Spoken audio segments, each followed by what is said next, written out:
You're such an asshole. So I mentioned it before, but the Carlson School of Management keeps emailing me. I'm on a mass email list, so they got my email from long ago and like, hey, can you do it? Hey, come check out the campus for our online MBA program. So I'm going to go through each one and expose the Carlson School of Management, along with all the other businesses. This isn't just Carlson, as to what frauds and how much of a joke business schools are, especially their MBAs. But we have a question about an MBA, and he's a recovering MBA. He has admitted his wrongdoing and is now asking sensible questions. Dear asshole, should I pursue a CPA? Some background: 36 years old, male, married, have 2 kids. Wife does not work. No one takes. Oh, wife does not work. Takes care of home and kids. Awesome, awesome. That's great. That's great. I work in a major metro. 10 plus years at a large company. I'm trying to protect you here. Mostly in finance, bro. Was let go last year due to restructuring, but you have your MBA, bro. It didn't protect. I thought it was like the root beer floats and how it protected us from the boomer coof. After 6 months, I'm not picking on you, man. You got hosed. You got lied to about the value of an MBA, and you worked in large corporate finance. Holy, get the F out of Dodge, Batman. 6 months. All the more reason, go STEM or go home, guys. Go, because he's a little bit older, not as old as me, but please, young people, listen. You don't have to listen. Just look at who succeeds long term, and not what they fake with borrowing other people's money to buy cars to fool you into thinking they're succeeding long term. All right. After 6 months, I was finally able to find a new job working as a finance. We won't mention. I could say manager at a large corporation. Gee, what if there's the same problems there? You make you do make your 6 figs. To be honest, work/people/ culture isn't bad at the new company. Okay, that's rare, which is good. So maybe you're not in a rush. It's you see, I'm not saying you can't be successful without an MBA. I'm not saying people can't have a successful career in finance. I talked about the guy that had it. I had one of my previous bosses working, but he just had what was it. He was just perfect for that role, and you didn't have to like steal money or lie on credit analyses in order to get loan volume to go through. But generally, playing your odds, you just go into accounting or engineering or something. Education, MBA focus in finance. Dude, bro, I know. However, I was able to do it while still working. My company paid for the majority of it. Does that lower my dude, bro level? Yes, it does lower your dude, bro level. Also, much as I pick on the finance, it sounds like you made it though. Like you're doing real work. It's not like you're in sales.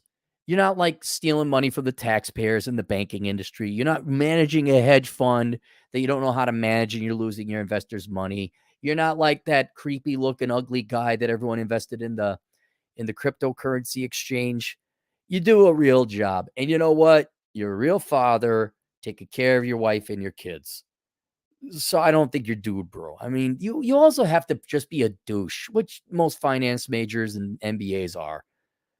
Because most people go for the MBA to impress people and to like make the 6 figs without putting in engineering work. Your employer paid for most of it, so they probably wanted, like, you were pulled into it. Like, oh, they're going to pay for it. Like, oh, they're probably trying to groom you for managerial potential until they lay you off. So I can't really call you dude, bro. Do you ever wear sunglasses indoors?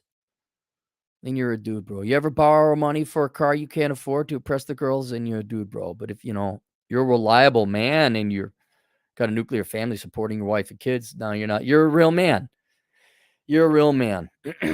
Trying to think longer term, and I know it's a little late in the game, but I now realize all the benefits that CPA would have over an MBA, i.e. general career opportunities, specialized professions, stable opportunity for self-employment, side work, peace of mind as a CPA may be a better backup in case of any future corporate government tyranny. Absolutely. And as Chad and I, by the way, if you're interested in a career in the CPAs or accounting in general, please tune in and binge on the Chad Elkins Accounting Hour on YouTube. I'm on his show somewhat frequently, and he's a CPA and he talks shop. That is all correct. And the one thing we like to point out is the government's never giving up the income tax. So they'll always be there. There will always be a demand for tax accountants, CPA or not. I'd just be happy in my current situation, or should I, is the potential upside worth it, or should I just be happy in my current situation and focus on my current role and moving up in the company? Any feedback, much appreciated, blah, blah, blah. Thanks, Chris. All right. Right now, you got two little ones. I didn't want to give away their ages. One is already in school. The other one is not. I would wait until they're both in school before you spend any serious time pursuing a degree or not a degree, but the certifications to sit for the CPA. And the one good thing you got going for you is with your MBA and in finance, you have probably taken a fair amount of advanced classes that would be required for you to take anyway to sit for the CPA. So depending on the state you're in is going to depend on how many credit hours you need to sit for the CPA. And so I would, you could start now, start taking maybe a class per quarter or semester online. And if you have a finance background, you have the mathematical ability and logic to do accounting. It's just a little more dry and boring. So I don't think the classes will be that hard, maybe tedious, but not that hard. I would take a class per quarter for now, starting now, online at an accredited college or university that would qualify you with the credits to sit for the CPA according to your state CPA board or accountancy board or whatever, whatever the nerds call their board over there. And just kind of migrate your way towards it. What I would also maybe concurrently do, depending on how much time you have, you don't need your CPA nowadays to start working for yourself. There is such a shortage of accountants because we all majored in general business and marketing and human resources and unicorn and puppy farts and what's the other one? Sociology and journalism. They just need bookkeepers. They need staff accountants, and you could start working remotely. So we talk about this commonly on the Elkins Accounting Hour is QuickBooks has an online certification you can do, and they'll even find you work. So you could start doing a little bit of side business right now. Maybe take on a client, nothing that takes away from raising your family or providing for them. You guys spend father-children time, absolutely. But if you got 2 hours a week, maybe a little bit of weekend time, yeah, I'd start looking into those two things and migrate your way towards it. And what I think you're going to find, especially with your background in finance, is you could start doing, once you get some basic skills in, particularly the software, you could start offering your services to do a little bit of accounting here or there for people. No more than one client, and make sure the hours are very limited. Maybe even look at becoming an enrolled agent. That's another thing you could do. Like, you don't have to sit for the CPA exam, but look, you got a well-paid job. Everything's fine. Doesn't seem like any kind of BS. And I think there's a little more job security for people with your work ethic because you have one. And if you're that highly ranked, they're like, really, what are they going to do? I don't, maybe restructuring due to the disease. Okay, that might have been legit, but I think if you show up on time, you're not on drugs, you're not going to sue the company because of patriarchy or the disms or the ists or the tists or the tisms. I think your career's a little bit safe. And wife is taking care of the house and all that. Maybe she wants to learn some accounting on the side. You could be the accounting couple. Because, those kids are going to grow up fast, man. They're going to be in school. You won't see them for half the day. Your wife might get a little bit. She might have the same problem. Well, the juniors are off into the grade school. I don't see them for 4 hours a day. I don't have to babysit them all the time. Well, maybe she might want to come on this journey with you. But yes, I would absolutely start taking a class per quarter or semester. Figure out how many credits you need more to sit for the CPA exam. And then kind of depending on where your kids are, because study for that CPA exam, man, is brutal. It's just brutal. I got to plug this in. Oh, that's right. But I got a new battery. so it lasts forever. So yeah, and there is, and it's not too early. It is not too early to get your CPA. I don't think it's ever too early because the reason is you cite it there is self-employment. I mean, fine, you got a good job now. Nothing's better than self-employment. And if you could, another way you could look at it is if you could get to self-employment quicker, even as like taking contract gigs with accounting, that's more time you could spend with your kids. Now, I don't know how quickly you could get there, but say 5 years, your kids are definitely still around by that time. You get to work from home. Your wife gets to work from home. The kids go off to school. You get to bang your wife on the kitchen island table, which is every married man's dream to get back to that fun before the kids came in and ruined it. But more seriously, more long term, yeah, it's a great skill you could carry into retirement. Hey, sweetheart, you want to go like live in Mexico where it's warm all the time and you do your accounting from a beach in Puerto Vallarta? Absolutely. Absolutely. Because, thankfully the MBA I think did pay off for you. It didn't seem like a tremendous waste, especially since someone else paid for it. But you are right, and like that MBA is not going to guarantee you employment. And I don't know. Hang on, let me take a look.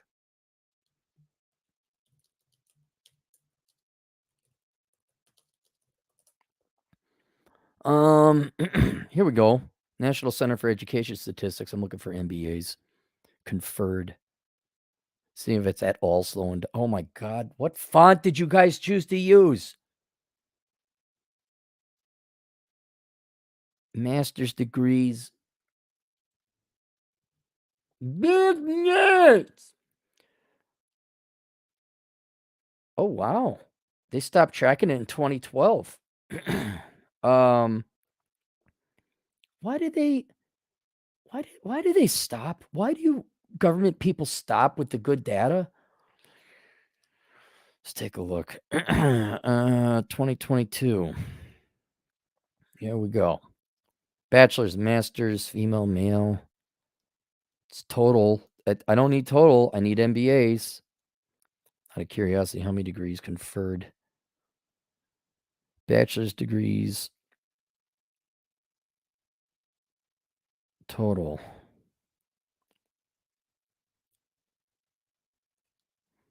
The number of degrees being issued is not slowing down, although as a percentage of the population, it really ought to adjust. I was just looking at general degrees. Alarming decline of the MBA's value added ratio. Lengthy. I see no charts, no data. No, I don't want to subscribe. Look. Okay, here's another reason. Okay, not only I was going to see if MBAs have flooded the market. Forget flooding the market. There's no value, none whatsoever. It's going away like the commute. All right. I really there's no reason for you to, but there's going to be more MBAs I fear entering the market because it's such an easy upsell. It's like law school. There's no shortage of law graduates and MBA graduates. So I just think it's going to be a flooded market for some that doesn't offer any value anyway. So I would definitely get the MBA or the CPA or just pivot into a career in accounting. Big MBA programs are getting bigger. Number of degrees conferred by MBA has declined in recent years from 127,000 in 2019 to 120,000 in 2020. Okay. It's official. The MBA degree is in crisis. Forbes 2019. Thank God you guys are here to tell us that. Well, you guys sure are on the ball. You're not like 10 years late. Boomer papers. All right. That's it. Do we have any super chats? Link below is to a book, Worthless Young Person's Indispensable Guide to Choosing the Right Major. Oh, and a link to my Amazon affiliate program. So instead of pissing away your money on an MBA degree, you go buy stuff you need through my Amazon affiliate program. Get into the good habit. No super chats. That's it. You nailed it. You nailed it, bold sign. MBAs are losers. See you guys later. Toodles.